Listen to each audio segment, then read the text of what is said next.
Quant à la fête de la Saint-Sylvestre, d'abord il faudrait vous demander qui était Saint-Sylvestre.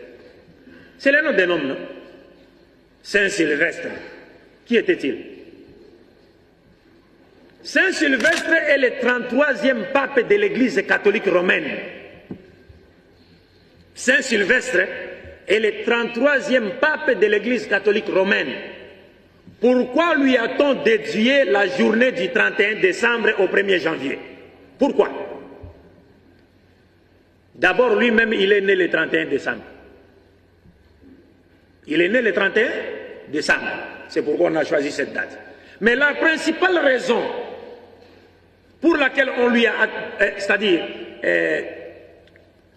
attribué cette journée, c'est que le pape Saint-Sylvestre est celui qui avait pesé de tout son poids pour que la divinité de Jésus-Christ soit imposée au monde au concile de Nicée en l'an 325 de notre ère.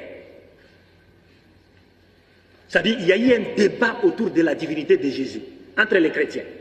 Il y avait un prêtre égyptien qui s'appelait Arius d'Alexandrie. Ce prêtre ne croyait pas à la divinité de Jésus-Christ.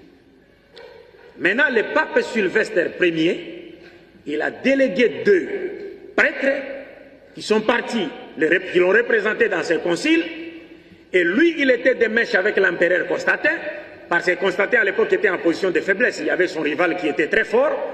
Maintenant, pour avoir l'aide de l'Église, l'Église lui a promis son aide en échange que Constantin puisse permettre à l'Église de triompher au concile de Nicée. C'est-à-dire que Constantin puisse faire que la divinité de Jésus-Christ, qui était prônée par l'Église catholique, soit déposée au monde et l'Église lui apportera son soutien pour qu'il détruise son adversaire. Vous comprenez? Donc, la divinité de Jésus-Christ a été imposée au concile de Nicée. Et qui avait présidé ce concile? Vous imaginez? Des questions religieuses, c'est un président de la République qui vient présider les séances. Est-ce que c'est normal?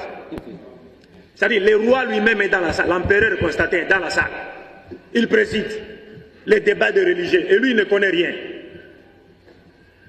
Maintenant, quand les représentants du pape affirment que non, Jésus est Dieu, l'empereur dit oui, il est Dieu. Arius dit non, il n'est pas Dieu. L'empereur dit non, ferme ta gueule, il est Dieu.